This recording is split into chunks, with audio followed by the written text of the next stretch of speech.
Сегодня будем делать небольшой станочек для изготовления сетки рабицы, но не обычной, а очень маленькой. Приветствую вас на канале Левша.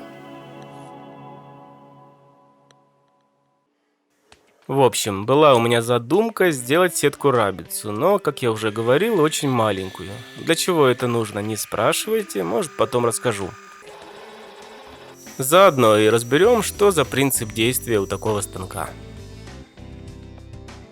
Первое, что изготовим, это корпус со спиральным пазом.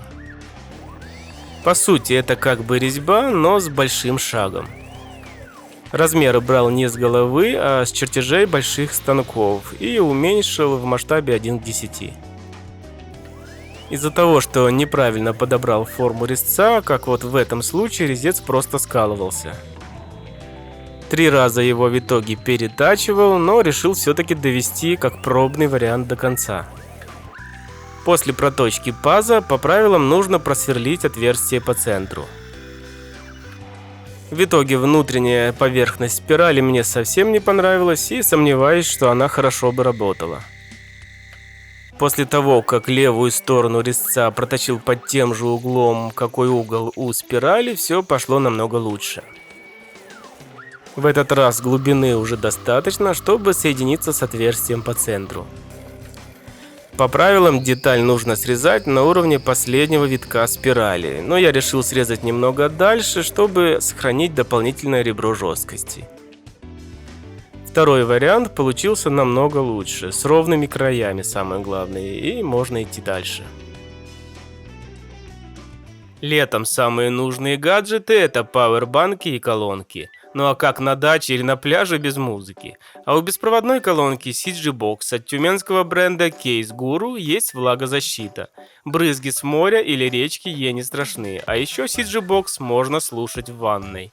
И цена у нее бюджетная, всего 2900 рублей. Звучит CG Box мощно и объемно, а еще поддерживает AUX проигрывание, USB флешки и FM радио. Ну а мощный Powerbank CG Power на 8000 матчей пригодится где угодно и не только на отдыхе. От CG Power можно заряжать 3 устройства одновременно и всем хватит. Есть входы microUSB и Type-C и цифровая индикация зарядки на экране. Еще CG Power поддерживает беспроводную зарядку, а стоит всего 2400 рублей. Аксессуары Case Guru продаются только онлайн. Никаких посредников, никаких крупных магазинов и их огромных нагрузок. Есть доставка по России, в Украину и Беларусь. А с моим личным промокодом колонка CG Box и внешний аккумулятор CG Power будут на 200 рублей дешевле. Промокод и ссылка в описании. Следующим этапом изготавливаем основание для крепления корпуса. Оно будет состоять из 2 половинок. Материал для этого взял D16T, и его жесткости вполне достаточно при таких маленьких размерах. И в очередной раз убеждаюсь, насколько вовремя и кстати приехали такие классные тесочки от подписчика.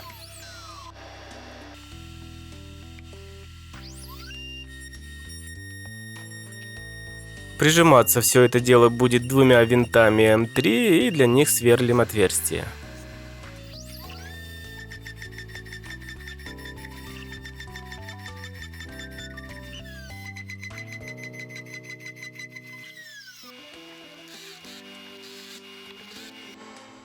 Временно собрал вот в таком виде, зазор маленький, но достаточный для прижима. Можно идти дальше. Теперь изготавливаем вал, который будет вращать исполнительный механизм. Вал непростой, нужно будет совершить много операций. С обратной стороны вала сверлим отверстие и нарезаем резьбу, здесь будет крепиться рукоятка.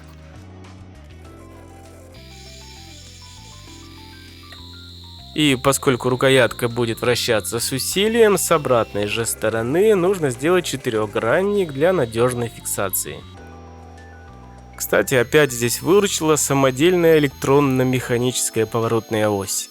360 градусов делим на 4 и получаем нужный нам угол. Прописываем его в контроллер и каждый раз при нажатии кнопки получаем нужные нам значения. С обратной стороны в валу нужно сделать паз для крепления в нем пластины оправки. Хорошо станок хоть маленький, но модульный, и можно быстро собрать необходимый механизм. Еще нужно просверлить отверстие и нарезать резьбу для крепления этой же пластины. Детали получаются довольно маленькие, и отклонение даже в 1 мм имеет критическое значение, поэтому на изготовление уходит довольно много времени. Результат же мне понравился, и можно использовать такой вариант изготовления для других проектов. Корпус для вала изготовим из латунного прутка диаметром 10 мм. Смещаем центр на нужную величину и сверлим отверстие под вал.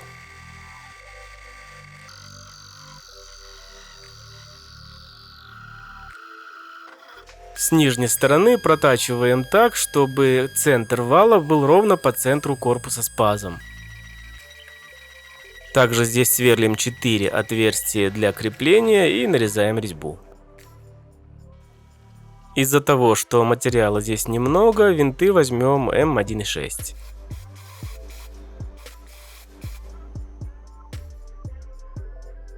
Этот узел готов, и теперь нужно изготовить саму пластину.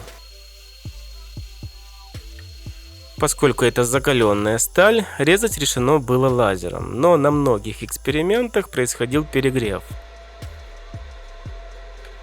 В итоге отверстие просто маркируем, а по контуру проходим с интервалами.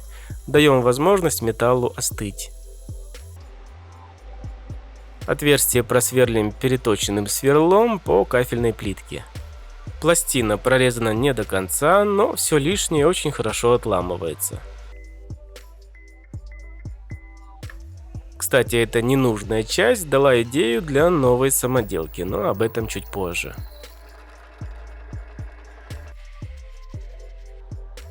Примеряем пластину к валу, и если все нормально, можно изготавливать другие детали.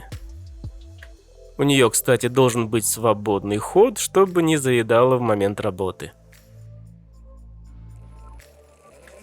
Люди мы дотошные, и ручку будем делать деревянную. По-моему, это дерево-орех. И тут одним движением руки переводим токарный по металлу в токарный по дереву. Конечно, работа с деревом особо приятна еще со школьных времен. После этого нужно хорошенько зашлифовать, и можно срезать.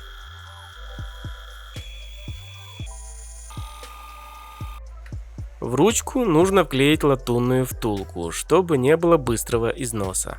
Пропитываем тонированным маслом и даем время впитаться. С металлоприемки отец привез опять немного расходных материалов, и там была вот такая добротная латунная пластина. Из нее изготовим рукоятку и немного сымитируем старинный стиль. Все это зашлифуем, но полировать не будем. Поскольку рукоятка и корпус вала из латуни, их будем чернить.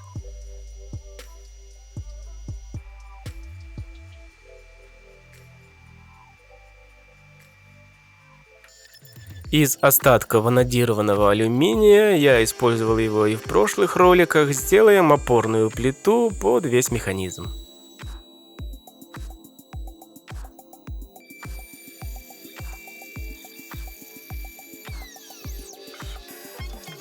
И из него же изготовим откидной держатель проволоки.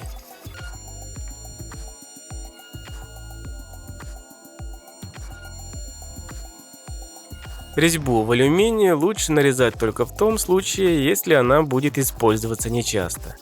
То есть закрутил винт и оставил. Далее самый приятный момент – это сборка.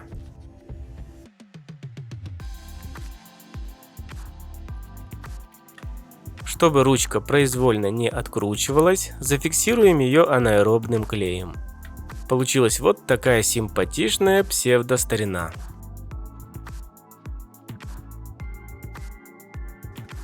Рабочую пластину лучше согнуть по ходу движения спирали, так делают на больших станках. Из-за этого витки как бы перегибаются чуть дальше и получается в итоге ровная сетка. Но поскольку пластина сделана из закаленного металла, отпустить его, согнуть и потом закалить заново проблематично, поэтому оставим пока так.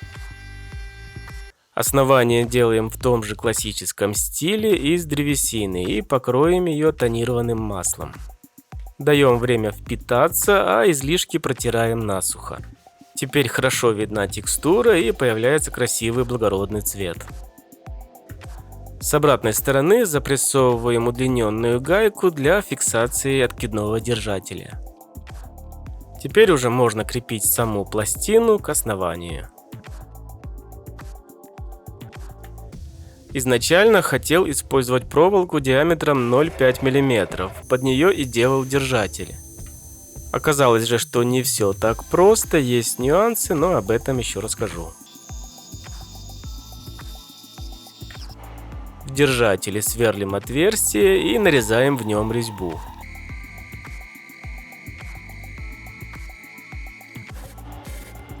Теперь нужно его прикрепить к откидной пластине. Это сделано для того, чтобы станок складывался и занимал меньше места.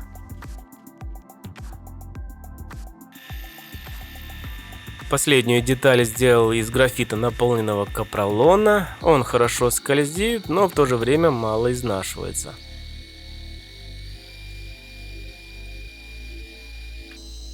Предназначение этой детали — это направление проволоки и преднатяг.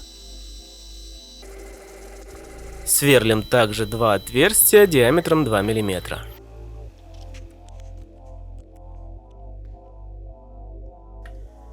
Под такую проволоку из пчеловодного магазина я и говорил, ее первые будем тестировать. Как оказалось, для этого станочка она немного толстовата. Вращение происходило немного с трудом, и понятно, что нужен диаметр проволоки максимум 0,4 мм. Такого диаметра у меня была только медная проволока, и здесь уже все намного веселей. Как я уже говорил, пластину нужно немного согнуть по ходу движения, но это уже произойдет после записи видео. Результат же есть, станок хоть маленький, но работает.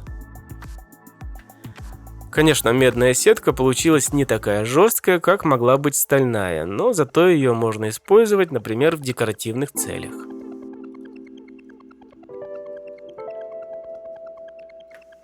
Скрутить сетку-рабицу с такой маленькой ячейкой — то еще удовольствие, но зато результат выглядит симпатично. В общем, получилась вот такая симпатичная сеточка. Комары, конечно, наверное, пролетят насквозь, но от мухи побоятся. Если же вам понравилась эта сеточка и процесс изготовления маленького станка, значит, жизнь удалась. Пока-пока.